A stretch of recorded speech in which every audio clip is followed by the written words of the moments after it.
Hello, welcome to Survival ABCs. This is a request video that someone had made. They have asked me to keep them anonymous, and yes, I am in fact going to respect their wish. This is about the Tyvek Bivy Bags. Today we're at Brant Conservation Area. We just had our rafting portion of the trip, and now it's going into the evening hours, so I figured a good friend of mine, Dominic from Zombie Survival Camp, will help us out with the Tyvek Bivy Bag. I've known him to use his for about 2 years now, give or take. So I'm going to turn you over to Dominic now, and he's going to show you his Tyvek Bivy Bag. Oh, hey there. How's it going? So this is my Tyvek Bivy. I built it like 3 years ago. I've been using it pretty heavily. Normally they say that a Tyvek Bivy, when you slap it together, lasts about a season or so. Like, I mean, I wasn't willing to part with it just yet. A couple of slaps of duct tape over some ember burns really sort of goes a long way. But a lot of the thing, Tyvek's great material. It's breathable to a certain extent. You'll still get condensation. Your body will still produce way more moisture on the inside. So you may feel a little damp, but it will keep the rain out, which is good. Super lightweight, and the idea is that it's a protective coating for whatever you put inside. So if you have like a $300 sleeping bag, put it next to a fire, you don't want to get burn holes through it. This kind of protects it.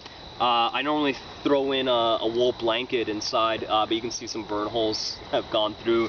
The idea is, you know, you kind of, if you're roughing it, like, don't worry about your gear so much. Otherwise, stay home and sleep in your sleeping bag in your bedroom. You got to use this stuff, so it's going to get dirty. There's going to be wear and tear.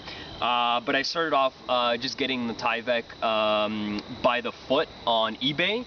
Otherwise, you get a gigantic roll of like 200 feet from like Home Depot, which is going to run you a lot. You don't need that much. And so I bought, I think like it's 9 feet wide, and I think I got about 8 feet or so. And I kind of laid it out, and the second you open it, it sounds like shattered glass when you work with it. It's extremely loud material. It's not meant to be bent or moved around.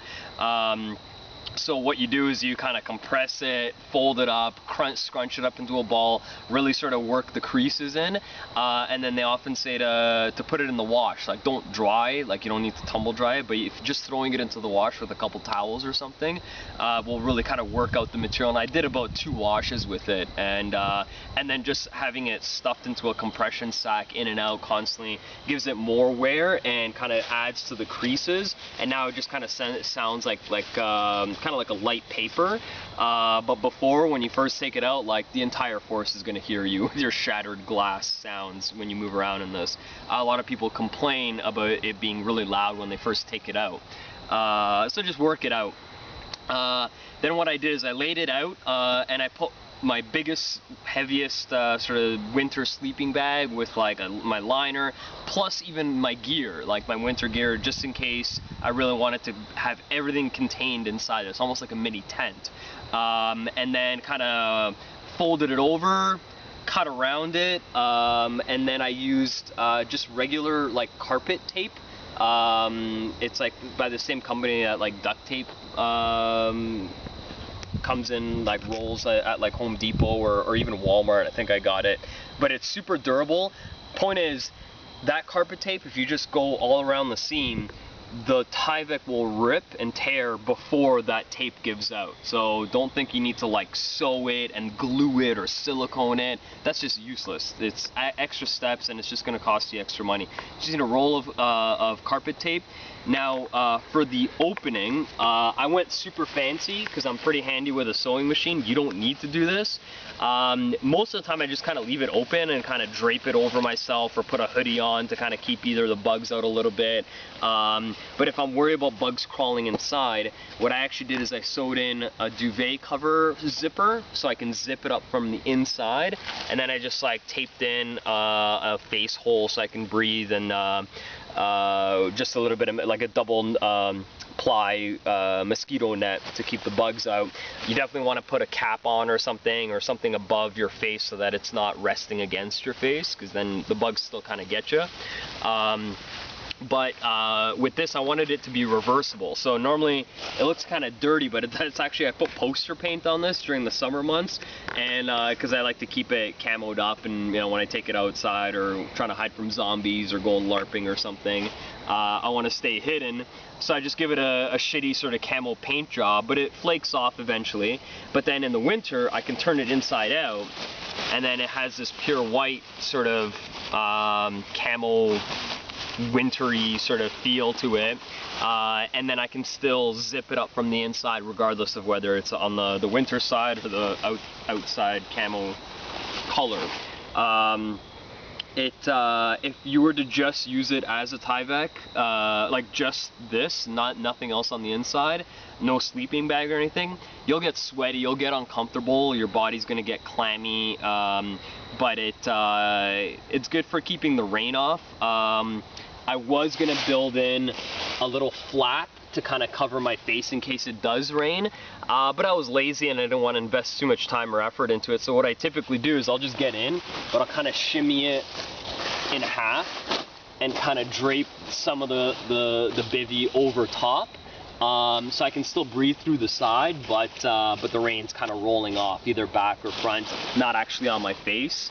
And most of the time you'll get more moist from your own breathing or moving around on the inside than the actual rain on the outside. It's not completely waterproof. Like, I mean, if you're lying in a puddle, you will get wet, but at least you'll stay warm. It definitely keeps the wind off of you. I find a combo of just like a wool blanket on the inside in the summer months makes it really sort of comfortable, and you can use it kind of just to keep this like plasticky sort of feel off your bare skin if you're sleeping in your gitch. But it's going 3 years. It doesn't seem to be slowing down. Like I said, a couple slap patches of just duct tape over some of the ember holes, and it's still good to go. Like, I mean, yeah, you'll get some extra leaks, but I haven't really used this in some heavy downpour. I have used this in a combination of a tarp, where I just kind of like put a tarp on top of this to keep most of the rain off, and then any other moisture doesn't really become an issue. And like, I mean, I'm usually boiling hot inside one of these. I'm not really cold. During the winter, fantastic. Keeps the wind off, keeps the warmth inside, protects your bivy if you're or protects your sleeping bag if you're next to a fire. So yeah, they're good for all year round, and it's like, I don't know, it cost me like maybe 30 bucks including shipping off eBay. And I've seen bivvies out there for like $100 with the same amount of ember holes, and you're out that same amount of money, or way more money. And the thing is, like, a bivvy is supposed to protect the important stuff on the inside, so why spend extra money on getting something? You want to climb in real quick just to give us a quick understanding? Yeah. Well, we still got about a minute left, so. So there we go. So I usually go with a wool blanket or something on the inside, kind of shimmy it on the inside. Make sure you take off all your knives from your waist before you get in. Shimmy down. There, you can breathe like this, or if it starts to rain, I just kind of roll over to my side, and then the rain stays off of me, but I can still breathe. And then I can zip up on the inside, basically, but it's too hot. Yeah. Well, this is Dominic from Zombie Survival Camp. I will, in fact, put in the description below a link to the Zombie Survival Camp website, as well as the Facebook page. This is his Tyvek Bivy Bag. This is Survival ABCs. See you around. Till next time. Thanks, Mason.